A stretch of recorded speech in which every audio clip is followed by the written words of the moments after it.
뭐 상이나 영광이나 명예가 사람을 움직이는 원동력이 되기도 하고 어떤 사람에게 굉장히 또 자부심이 되기도 하고 하는 것 같아요. 나를 움직이게 하는 것은 무엇인가? 그 얘기하니까 생각났는데요.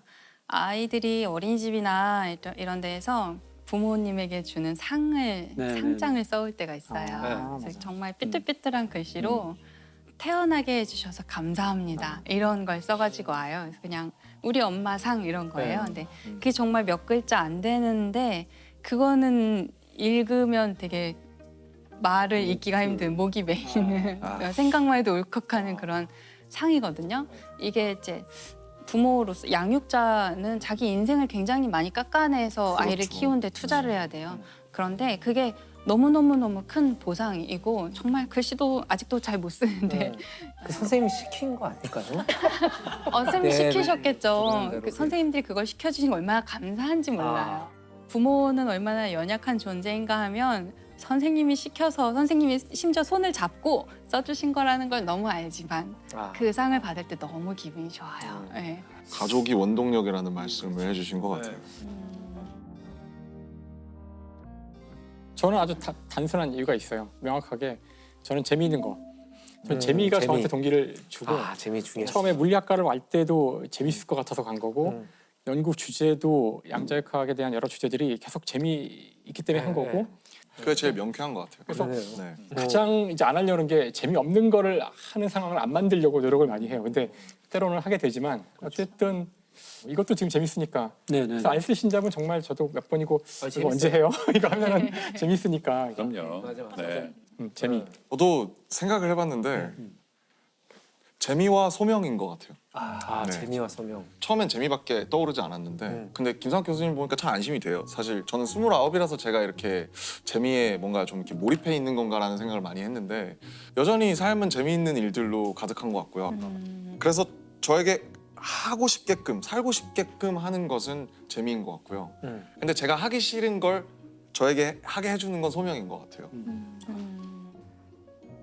저는 뭘까 지금 그 남준 씨 얘기 듣고 난 뭐지? 이렇게 처음에 딱 들은 게 돈? 이게 확실히 이제 남녀노소를 떠나서 그런 거 있는 것 같아요. 입금이 되는 소리. 여기에 엔돌핀이 돌고 생각지 못하는 화색이 돌고. 것들이 중요하죠. 보면 힘이 확 나긴 하거든요. 근데 그걸 전반적인 이게 내 삶의 동력이 된다라고 동력이 될 수 있어요. 어. 돈은 지금 이 시대의 문화예술인들이 받는 어떤 대중의 사랑? 그 표현된 것이다. 예, 자기가 좋아하는 것에는 돈을 내려고 하잖아요. 그렇죠. 그래서 아끼지 않죠. 자기가 그렇잖아요. 우리가 왜 일을 할 때는 이렇게 힘드냐 뭐 이런 얘기 아까 잠깐 나왔었지만 우리는 싫어하는 일을 하면 돈을 벌고 좋아하는 일을 할 때 돈을 내잖아요. 그렇죠. 예, 그러니까 장은주 감독님이 돈을 많이 버셔서 기분이 좋다는 것은 자기가 사람들의 사랑을 받고 있다는 것을 스스로 확인하는 과정이어서 그렇지 않을까. 너무 네. 예쁘게 포장해 주셔서 저는 아니에요. 저는 그게 돈이라는 이 어떤 교환 가치에 숨겨져 있어서 그렇지 그 뒤에는 여러 의미들이 있거든요. 돈이 다 나쁜 건 아니니까. 저도 하나 아쉬웠던 거는 그 이상 얘기할 때 네. 그 이상의 시들이 신문에 연재가 됐잖아요. 네. 신문에 실제로 활자로 찍을 때 생기는 문제점들이 있었는데 인쇄 기법에 대해서. 예. 그래요 맞아요. 또 그런 상상을 하기가 쉽지 않은데 그런 네. 생각을 하기가 네. 독특한 주제라고 생각했는데 저도 너무 재밌는 얘기였어요. 아쉬웠어요. 빠져서. 예. 괴물 작가를 이야기해보자. 아마 여러분이 다 한 번은 들어보셨을 천재 시인 이상이죠. 그냥 같이 다녀요. 이상. 그렇게 불리는 다른 시인이 없죠. 그러네요. 이상 시인은 1910년 생이에요. 일제 강점기로 들어간 바로 그 해에 태어난 분이죠. 그러니까 이분의 시를 음미하고 이분의 시에서 와 이래서 천재구나. 왜 그런지 사실 잘 모르는 것 같아요. 어렸을 때 봤던 그게 너무 충격적이지 않았어요? 제1의 아이가 무섭다고. 그러니까 아이가 무섭다고 그러. 그런 시를 신문에다가 신문사에서 별로 안 좋아했을 것 같은데요. 많은 독자들이 막 분노를 항의를 엄청 그랬을 것 같아요. 그 항의를 하다 못해 이제 분노가 폭발하여 지면 낭비를 하다니 막 온갖 비난이 막 빗발쳐서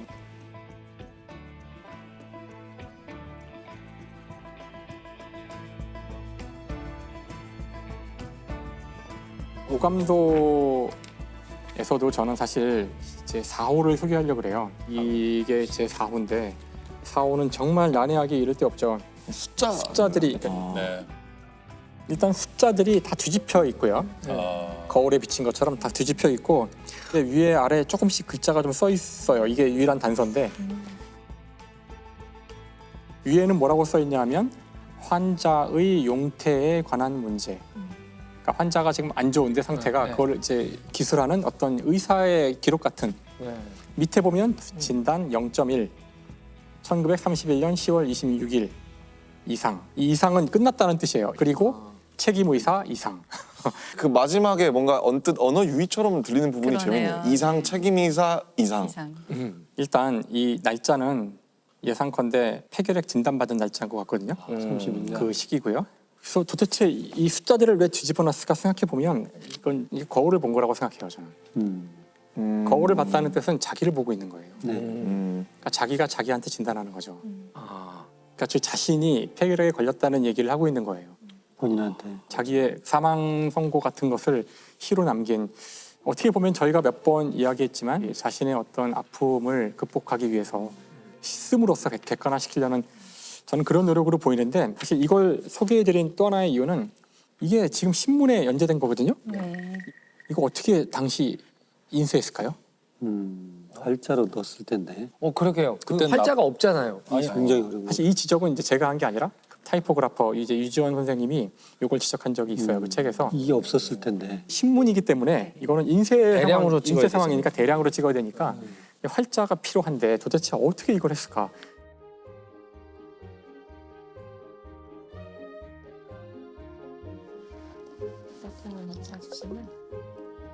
네, 됐네요. 자, 줄을 서세요.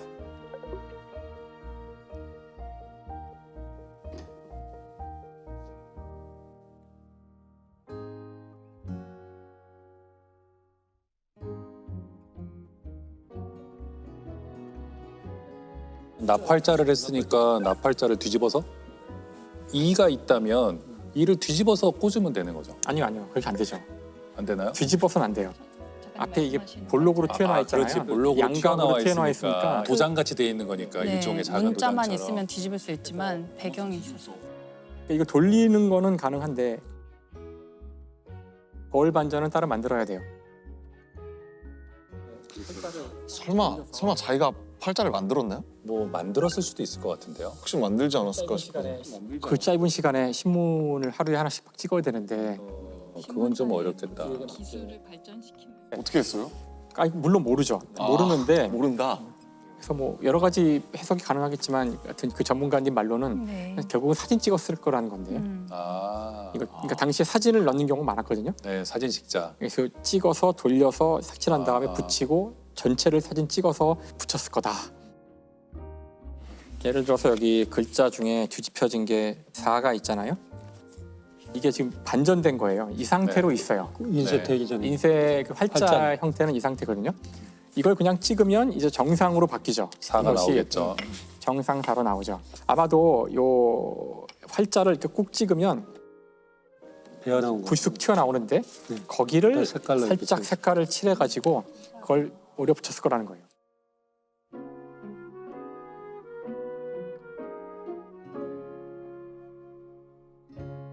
그거를 전체를 찰칵 찍어서 이렇게 사진으로. 붙였을 거라는 거고 사진처럼. 그 당시 신문을 보면 그렇게 오려 붙인 것 같은 그런 흔적들이 있어요. 있어요. 맞아요. 이분의 주장에 따르면 그래요.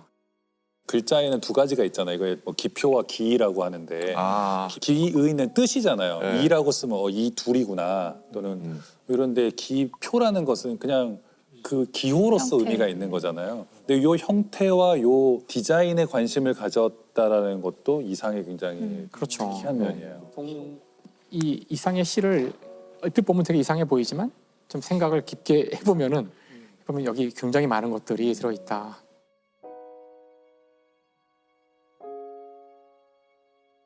그리고 그 생각해 보니까 그 흥남철수 그 얘기도 안 나갔죠. 맞아. 예, 상당히 재밌는 얘기. 눈보라가 휘날리는 바람찬 흥남부도에 딴딴딴딴딴딴 이상입니다. 명곡이네요. 예, 네. 예.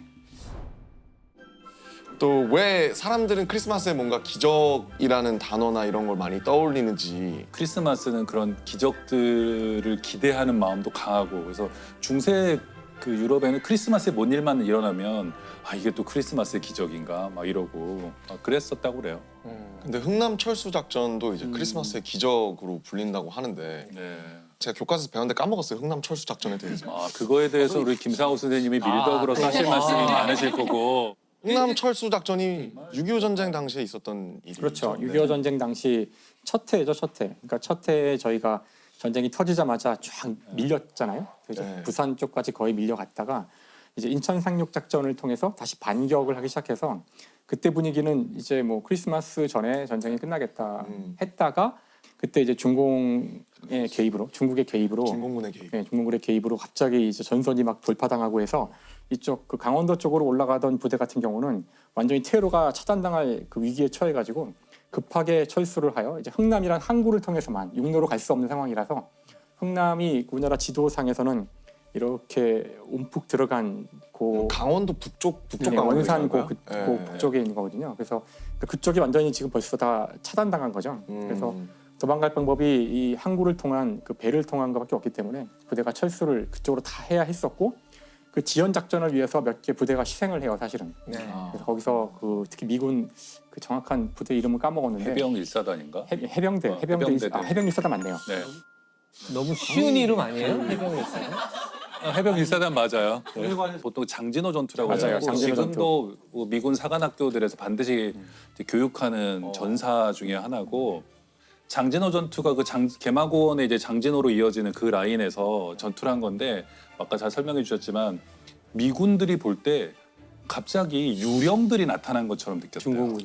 그러니까 중국이 참전한다는 걸 모르고 있던 상태에 그러니까 북한군보다 훨씬 잘 싸우는 지난 몇십 년간 유격전으로 단련된 팔로군 그렇죠. 이런 팔로군이죠. 부대가 들어와 버렸기 때문에 이 멤버들이 산을 너무 잘 타고 뭐 무기도 변변치 않은데 소못 하나 가지고 뭐 동해 번쩍 서해 번쩍 하니까 미 해병들은 그런 전투를 해본 적이 없거든요. 그래가지고 처음에는 해병들이 굉장히 밀려요. 미 해병이 밀리다가 나중에는 이제 피해를 최소화하면서 이제 후퇴를 한 그러니까 이긴 전투가 아니라 진 전투지만 계속 배우는 전투예요. 그죠? 예. 정말 잘한 것이죠. 그때 그 도로 일단 겨울이라 다 얼어붙은 도로들이고 이미 수적으로 너무나 이게 상대가 안 되는 상황이라 원래 현대전에서는 이렇게 금방 포위를 당하면 버틸 수가 없어요. 하루 정도만 차단을 당하면 더 이상 총알이 없거나 그런 상황이거든요. 그러니까 지금 보급도 시원치 않고 음식도 시원치 않고 물도 잘 없고 이런 상황인데 최대한으로 버티면서 시간을 벌어주는 바람에 거의 대부분 부대가 거의 무사히 철수를 하게 되는데 이제 그때 많은 스토리가 있죠. 왜냐하면 그 갑자기 이렇게 차단을 당하자 이제 그동안 어쨌든 미군과 한국군이 많이 밀고 올라갔으니까 그 점령 지역에 있던 그 남한 쪽 사람들 내지는 이제 우리를 반겼던 사람들이 갑자기 위기에 처한 거죠. 일부러 아마 북한에서 이쪽을 마비시키려고 민간인들을 대거 죽일 거라는 얘기 막 퍼뜨려. 그러면 이제 민간인들이 도망가려고 모일 때 오히려 이게 이쪽을 엉망진창으로 만들 거기 그럴 수 때문에 있죠. 그리고 미군이 그 당시에 뭐 이렇게 해군력 같은 것은 압도적이었기 네네. 때문에 항구 쪽은 그래도 지킬 수가 있는 상황이고 산에만 들어가면 이제 뭐 동해 번쩍 서해 번쩍 하는 중공군 때문에 죽어 나가고. 네, 이들은 걸어서 도망가봤자 이미 갈 수 없는 상황이라 다 같이 흥남으로 이제 밀려오게 돼요. 여기가 아니면 그래서 네. 민간인들 엄청 그 막 배 네. 타고 그런 네. 영화에서 봤던 거 같아요. 국제시장. 네, 국제시장.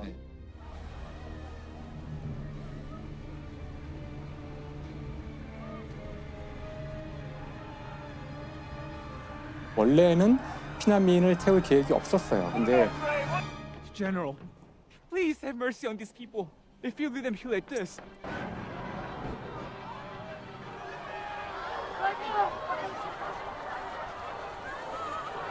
군인들을 위한 물자들이 많이 있었는데 그걸 다 버리고 민간인을 더 태우려고 했다고 하더라고요.